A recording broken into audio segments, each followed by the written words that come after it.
But after Pueblo, John Oliver Hall becomes city manager again in Savannah, Georgia.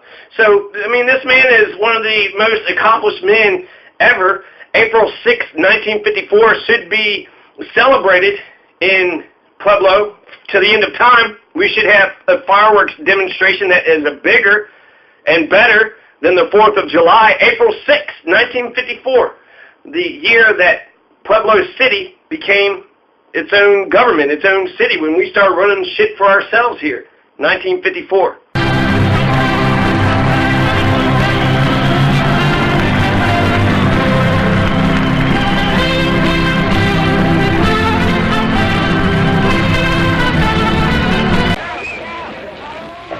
Scares me, like mobs scare me.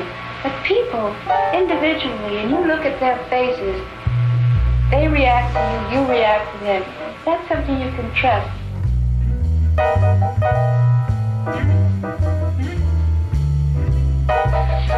And I want to say that if I am a star, the people made me a star.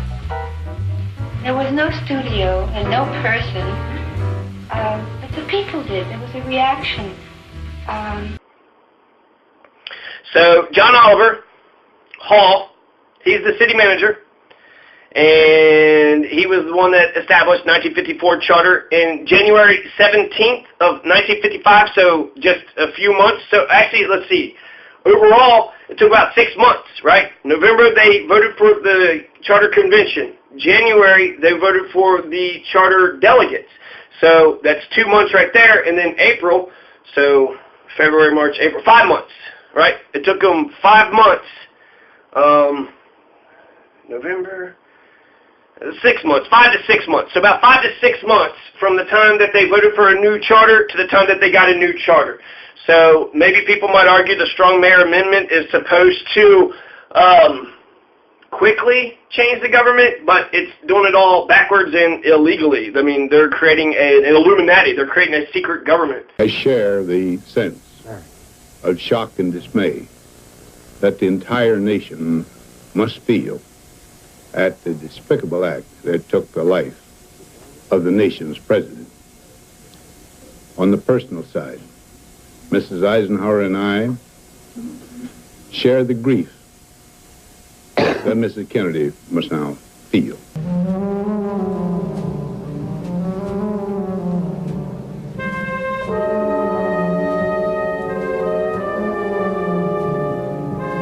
I don't believe we should pay 1 cent for defense more than we have to. I don't believe we should pay 1 cent for defense more than we have to. I don't believe we should pay 1 cent for defense more than we have to. Okay, so 1954 is the year that Pueblo gets their shit together, and they were recognized for it. They got an award, an All-America City Award by the National Municipal League. So Pueblo became an All-American City. In 1955, January 17th, we were declared an All-American City because of our 1954 City Charter. And then this is the year after. So we enacted the City Charter within 6 months, and then another 6 months on top of that, we became an All-American City. So we enacted the Charter, and we've been running shit for 6 months. And then, you know, John Oliver Hall is going to stick around for 2 years. So there was continuity. There was continuity from before 1954 to after 1954. So he got us into the modern age. John Oliver Hall got Pueblo. He's the first city manager. He got Pueblo into the modern age. He ushered us into the modern era. But in order to fix our tax problems, we allowed for citywide taxation. It filled up Pueblo's coffers, and then we were able to invest in all those schools and the interstate and the airport. So don't diss 1954. 1954 was the year that Pueblo got their shit together.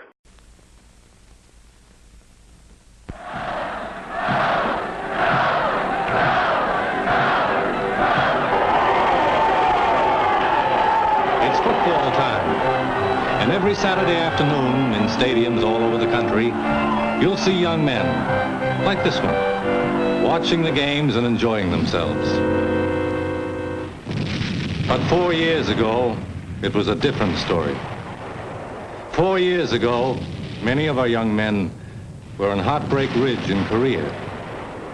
And that was no game, but vicious, grinding war that went on and on as if forever. We peer into society's future. We, You and I and our government must avoid the impulse to live only for today, plundering for our own ease and convenience the precious resources of tomorrow. That's when we got our shit together. A few words about the 1911 charter. So 1876 is when Colorado officially became a state. Pueblo and South Pueblo were incorporated before Colorado even achieved statehood. Pueblo was incorporated in 1870. South Pueblo was incorporated in 1873. And then Colorado becomes a state in 1876. So Pueblo, the heart of Pueblo, and South Pueblo have been incorporated, have been established for longer than the state of Colorado. So Pueblo and South Pueblo are actually older. Central Pueblo, incorporated in 1882, and Bessemer was incorporated in 1886. So all these towns consolidated in order to become one Pueblo. They consolidated Pueblo, South Pueblo, and Central Pueblo, legally consolidated as the city of Pueblo between March 9th and April 6, 1886. And then Bessemer joined Pueblo in 1894. So read your history books, Pueblo. We've already tried a fucking mayor before. We've had a mayoral experiment before. And in 1854, everybody got massacred, right? Then we had a mayor. It was corrupt. So then 100 years later, we said, you know what? We're tired of the fucking powers that be massacring all of us, so we're going to get a city manager. We're tired of the corruption. We're tired of the spoil system. We're tired of the damn stalwarts. This civilization, which has been so slowly and painfully built over thousands of years, I wish I could say tonight that a lasting peace is in sight. Happily, I can say that war has been avoided. Steady progress toward our ultimate goal has been made.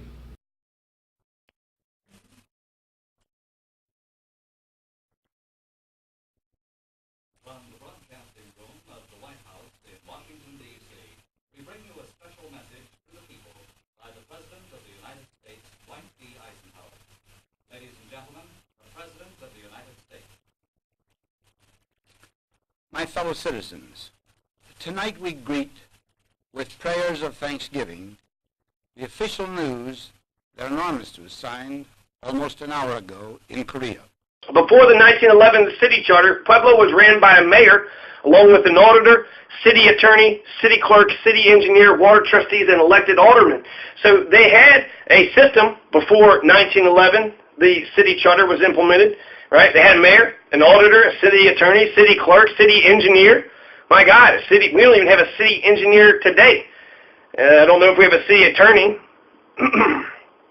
We got a city clerk, we got water trustees, we got a water board, elected aldermen. So since we're going to go back to the mayoral system of 1911, are we going to start electing a bunch of aldermen too? No more city council people, and now we're just going to elect a bunch of aldermen? Only an alert and knowledgeable citizenry can compel the proper meshing of the huge industrial and military machinery of defense with our peaceful methods and goals, so that security and liberty may prosper together. The 1911 city charter changed the representation from the aldermen to 5 city commissioners. So we had aldermen before 1911. After 1911, we didn't have aldermen, we had city commissioners. Right? We don't even have councilmen yet. We got commissioners. And the Civil Service Commission was also established to hire city workers. Why have a Civil Service Commission? To stop the corruption. Unfortunately, people know how to get past that. But it retained the mayor. So even though it wasn't aldermen, it was commissioners, and even though they had a Civil Service Commission, so things changed. 1911 city charter changed how Pueblo was ran. We still kept the mayor. We still kept the fucking mayor. 2 years after the 1911 city charter, another change reduced the number of city commissioners to 3. So we had 5 city councilmen, right, and then 3.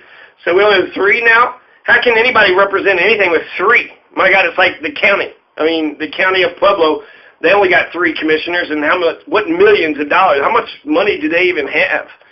Which is weird. Why have a county and a city government? Why? You know, how many redundancies are there? Water redundancies, police redundancies.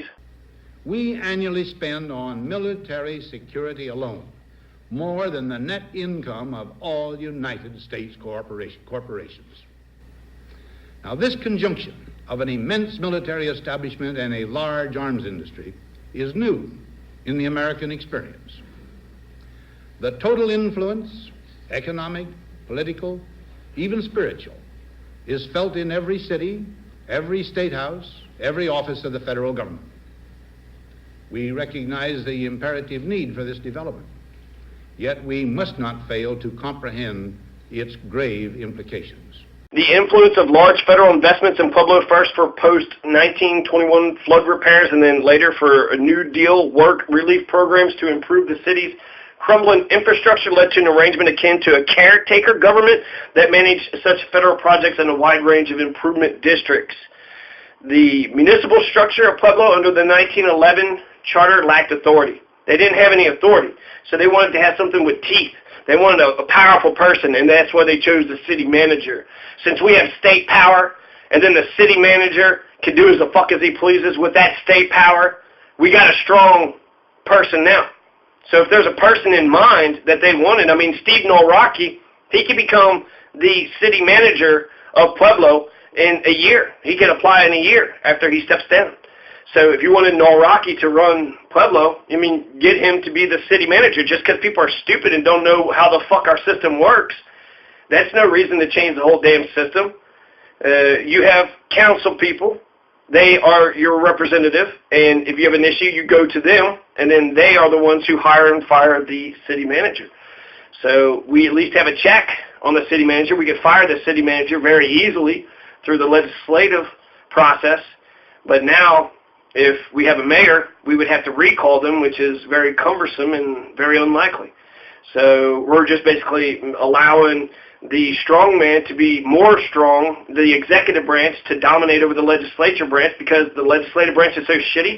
Is that what Chris Nichol is saying? That the city councilman is so ineffective and such fucking, bunch of nobodies that they need less power? Or maybe he's saying they have too much power, so that's why the city councilmen need to have less power? I don't think it's fully thought out, and I do think that there's a sinister motivation behind it. Our toil, resources, and livelihood are all involved. So is the very structure of our society.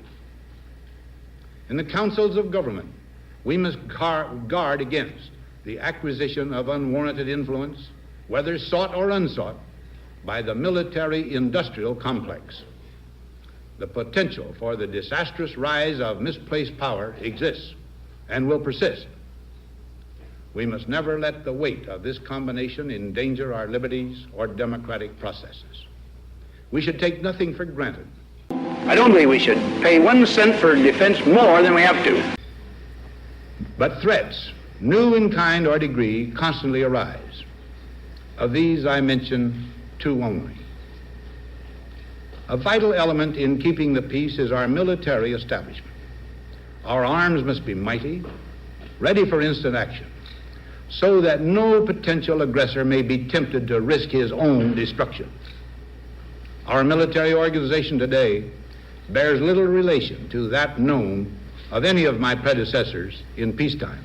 I don't believe we should pay 1 cent for defense more than we have to. So it lacked authority, and then that's why we got the 1954 charter. They threw the mayoral system overboard. In 1954, we said, fuck the mayors. Mayors fucking suck. Mayors in Pueblo City just don't get along with one another. Whatever they're putting in the water here in Pueblo City is making the mayors fucking sick. We're the hometown of heroes, right? I don't believe we should pay 1 cent for defense more than we have to. On our charted course toward permanent peace and human betterment. Crises there will continue to be. In meeting them, whether foreign or domestic, great or small, there is a recurring temptation to feel that some spectacular and costly action could become the miraculous solution to all current difficulties. A huge increase in newer elements of our defenses, development of unrealistic programs to cure every ill in agriculture, a dramatic expansion in basic and applied research. These and many other possibilities, each possibly promising in itself, may be suggested as the only way to the road we wish to travel. They call us the hometown for heroes. because of the Eisenhower Medal of Honor recipients. He picked 4 people, and they all were out of Pueblo. So in different wars, right? So it's weird, 3 or 4 different wars, and they all came out of Pueblo. So like, what's in the water down there? So mayors and Pueblo City is like oil and vinegar. Mayors and Pueblo City are just polar opposites, polar magnetic opposites, and they repel. Mayors in Pueblo City, you got to separate mayors in Pueblo City. You have to keep them separated. All right, mayors, you stay over here. In Pueblo City, you stay over here. And really, since people hate politicians, it's not that hard to get behind. Rabbit Hash, Kentucky has been electing a dog as their ceremonial dog for decades now. Who's the mayor? Who's the government of Rabbit Hash? They got a population of about 100. Nobody's really running shit, but they have a fun little election where they vote for the dog. And they've had a ceremonial mayor, a dog, as a ceremonial mayor for decades now. So changing a powerful city manager into a powerful mayor won't change jack shit. It won't change jack shit. Those who don't learn their history are doomed to repeat it. Learn your history, Pueblo. Learn your damn history.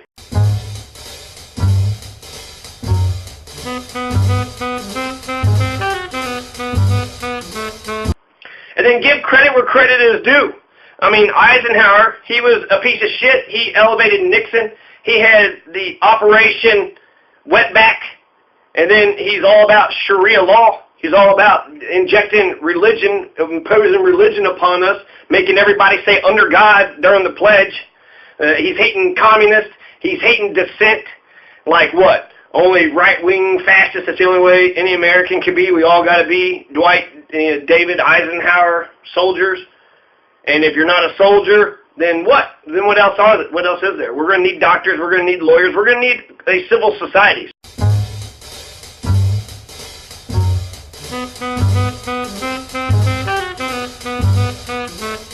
So changing a powerful city manager back into a powerful mayor, that's not going to change jack shit. It's not going to change jack shit. So those who don't learn their history are doomed to repeat it. So learn your history, Pueblo. Learn your motherfucking history. Our toil, resources, and livelihood are all involved. So is the very structure of our society.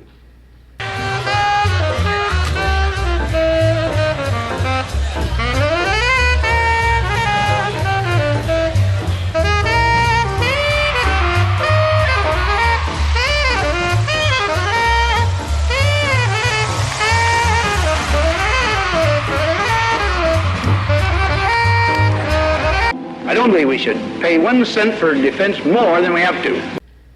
In the councils of government, we must guard against the acquisition of unwarranted influence, whether sought or unsought, by the military-industrial complex. I don't believe we should pay 1 cent for defense more than we have to.